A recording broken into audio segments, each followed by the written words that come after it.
Bonjour, cette vidéo va vous expliquer comment utiliser le microscope.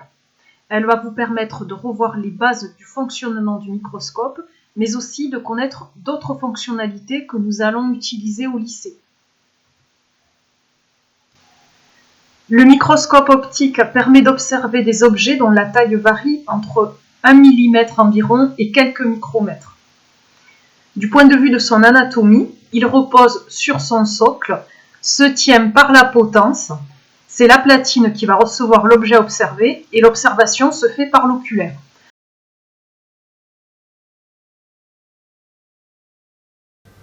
Au collège, vous aviez peut-être l'habitude du microscope à miroir, où la potence était face à vous, car le miroir devait capter la lumière.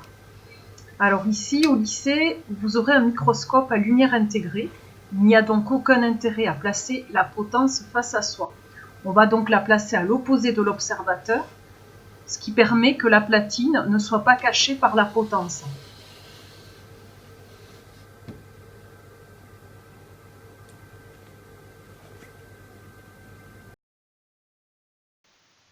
Concernant l'objet à observer, soit c'est une préparation que vous ferez vous-même entre lames et lamelles, soit c'est une préparation déjà toute prête. Alors la préparation sera déposée sur la platine et elle sera maintenue par une ou deux pièces métalliques qu'on appelle les valets.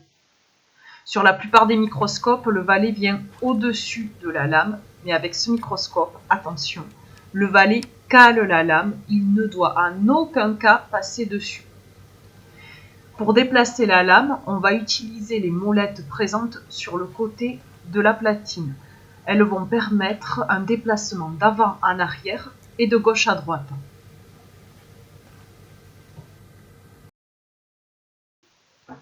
Pour permettre l'observation de l'objet, la lumière doit passer au travers de la préparation et arriver jusqu'à votre œil.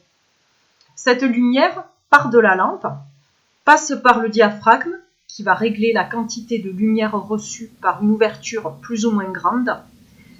Elle va ensuite traverser le condenseur qui permet d'avoir un faisceau de lumière homogène ne gênant pas l'observation. La lumière va ensuite traverser la platine, puis la préparation. Elle va transiter par l'objectif, le tube optique, puis l'oculaire. Ce sont en fait l'objectif et l'oculaire qui sont tous deux munis de lentilles qui vont grossir l'objet et permettre au rayon d'arriver à l'œil. Nous allons maintenant passer aux différents réglages qui sont indispensables pour réaliser l'observation. Sur un microscope, on a jusqu'à 4 objectifs dont on peut changer par rotation. Le x4, le x10, le x40 et le x100 qui est l'objectif à immersion, qui a un mode de fonctionnement particulier et nous allons voir ce fonctionnement un peu plus tard. Lorsqu'on réalise une observation, on commence toujours par l'objectif le plus faible. C'est le x4 et il correspond aussi à l'objectif le plus court.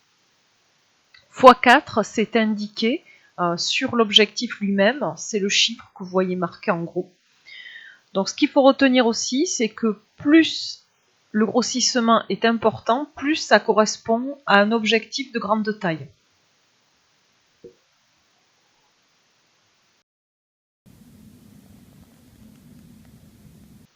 Pour réaliser la mise au point, vous aurez besoin de la grande vis, appelée aussi vis macrométrique, et de la petite vis, la vis micrométrique. La grande vis est utilisée en premier car elle permet les mouvements amples qui conduisent à une mise au point rapide. La petite vis, quant à elle, sert à affiner la mise au point ou alors pour faire ressortir certains détails. Afin d'éviter de casser la lame en faisant remonter la platine, bien, il faut monter la platine au maximum en surveillant que l'objectif ne casse pas la lame et descendre progressivement la platine cette fois-ci en gardant un œil dans l'oculaire. Et on arrête lorsqu'on obtient une image nette.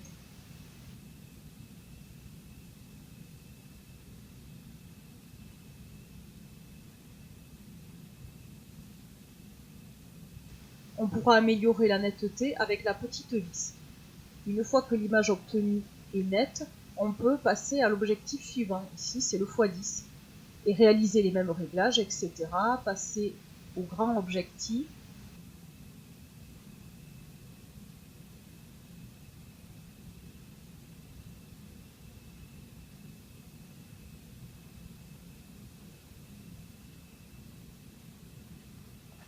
Stop.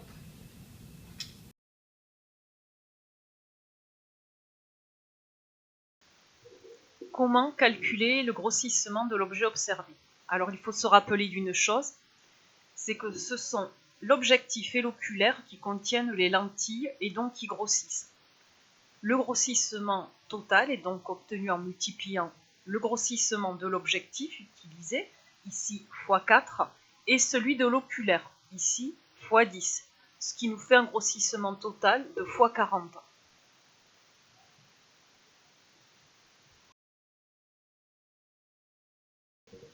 Pour un grossissement total de 1000, c'est-à-dire à l'objectif x100, on va rencontrer des problèmes de réfraction de la lumière dans l'air qui vont induire une image floue, et ce, quel que soit le réglage.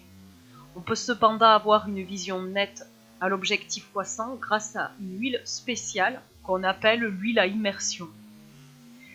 Son indice de réfraction est moins élevé que celui de l'eau. Alors vous allez noter que l'objectif x100 porte la mention oil, justement, parce qu'il est toujours utilisé avec de l'huile à immersion. Alors comment procéder pour utiliser cet objectif? Juste avant de passer à l'objectif x100, vous allez placer une goutte d'huile à immersion, puis vous allez finir de faire tourner la tourelle, et l'objectif doit alors tremper dans l'huile. Vous avez bien entendu, il doit tremper dans l'huile, et donc on a de l'huile entre la lame et l'objectif.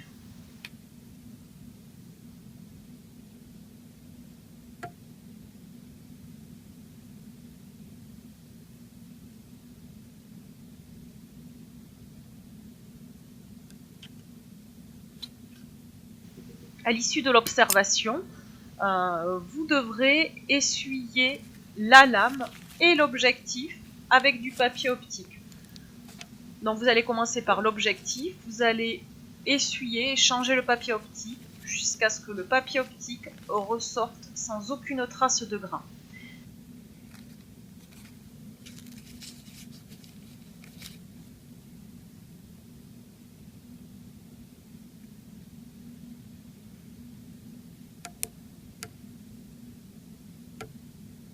De la même façon pour la lame, vous allez l'essuyer avec différents papiers optiques jusqu'à ce que le dernier papier optique ressorte sans aucune trace de gras. Ça voudra dire que vous avez correctement nettoyé. Puisque si on laisse la graisse sur le verre, en particulier sur les lentilles, ça va les abîmer prématurément.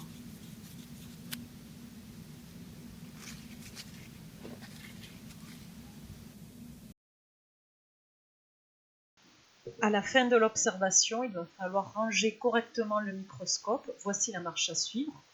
Pensez à enlever la préparation. Ensuite, vous allez placer le plus faible objectif, c'est-à-dire le x4, en position. Vous allez éteindre l'interrupteur, débrancher le câble d'alimentation et l'enrouler autour de la potence. Et enfin, recouvrir le microscope de sa housse.